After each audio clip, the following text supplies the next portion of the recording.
My 3 best exercises for ACL rehab. What's up guys, and welcome to the vid. So if you're watching this, you are probably waiting for surgery or you are post-op and going through rehab like me.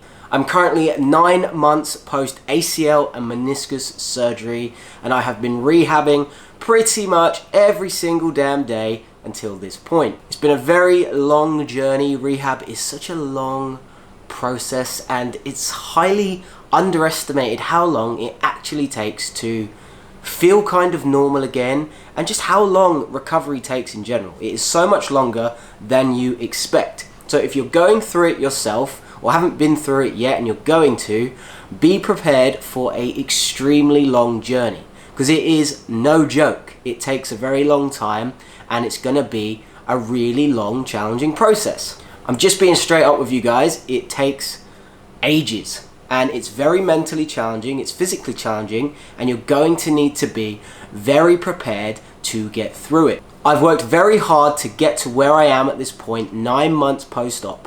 I am still not cleared to return to sport, but that being said, we are weightlifting, we are running, we are jumping, and life is very much normal. So what have I done to get to where I'm at now? I'm going to share it with you guys and give you my best 3 exercises that I have done to get to this point. Number 1 is going to be one of the absolute staples in my recovery, and is something I've been doing ever since I got cleared to return to lifting weights in the gym. It's one of the very first exercises I did, and I have done it consistently 2 to 3 times per week ever since I started to be able to do it again. And it is the single leg press. Single leg press is such a good exercise, and is one you should 100% be doing in your recovery, in my opinion. It has helped me massively. I originally started by doing double leg press, and I didn't get very far. I found my other leg was taking over way too much, and I didn't get very far doing both legs at the same time. Switching to single leg was the absolute game changer and key for me. It allowed me to focus on my operated leg and really drive through my quads and get that strength back. I had a meniscus tear, so I had stitches in my meniscus, so I wasn't able to go past 90 degrees for quite some time on leg presses, but once I was clear to do so, I made it an absolute priority to get as deep as I possibly could on those single leg presses. Trying to go through a full range of motion is going to make so much of a difference. It's going to really help your range for a start, and it's going to activate so much more muscle in your leg to really get the most out of the exercises. So single leg presses, number 1, full range of motion, definitely key. Exercise number 2. Now in my opinion, this is the ultimate. This is the main one you should be doing, and has been the best thing I have done in my recovery.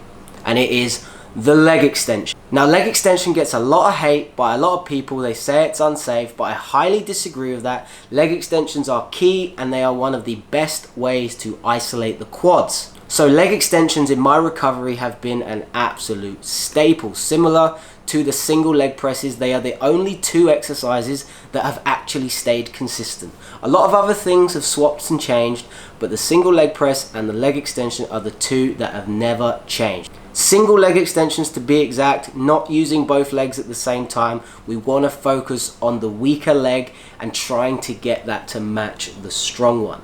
So focusing on single leg extensions, do those first, and then whatever you've done on your operated leg, you match it with your stronger leg. Now for me personally, I had a patella tendon graft, which means I have a big scar down the front of my knee. So I've been doing a lot of negatives, so slow on the eccentrics, like 4 seconds on the way down. I've been doing this on leg extensions and most of my pressing exercises to stretch my patella tendon. You can get some problems with the patella tendon, so it's very, very good to stretch it out and really make sure, like I said, you're maximizing that range.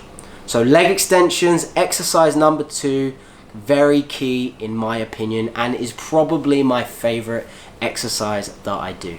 Last but not least, exercise number 3. the Smith machine squat. Now, Smith machine squats have been so good for me. I was doing barbell back squats kind of earlier on in my rehab, and what I found was a lot of my other muscles in my lower body would take over, and I was really struggling to improve my quad strength.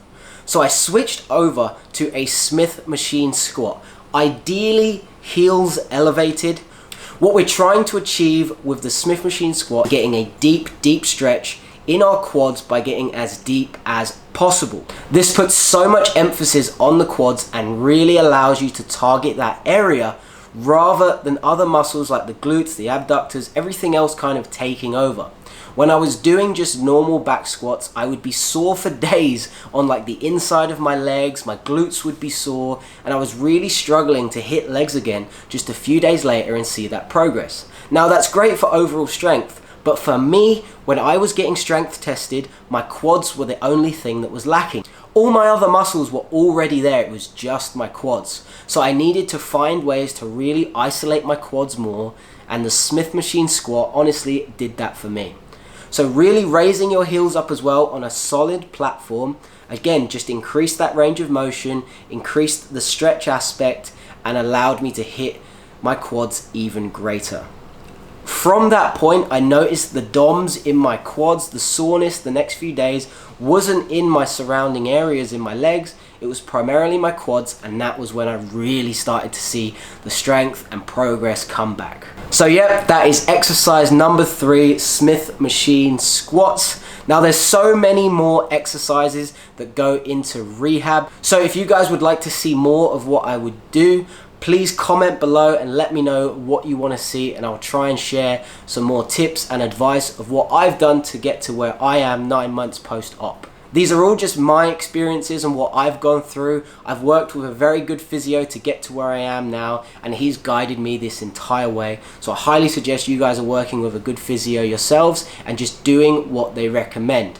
Everything I say is just my personal experience and again, what I've gone through. So I hope this helped you guys. Please make sure to like, comment, subscribe. Let me know what you guys want to see more from me in the future, and I will catch you guys in the next one.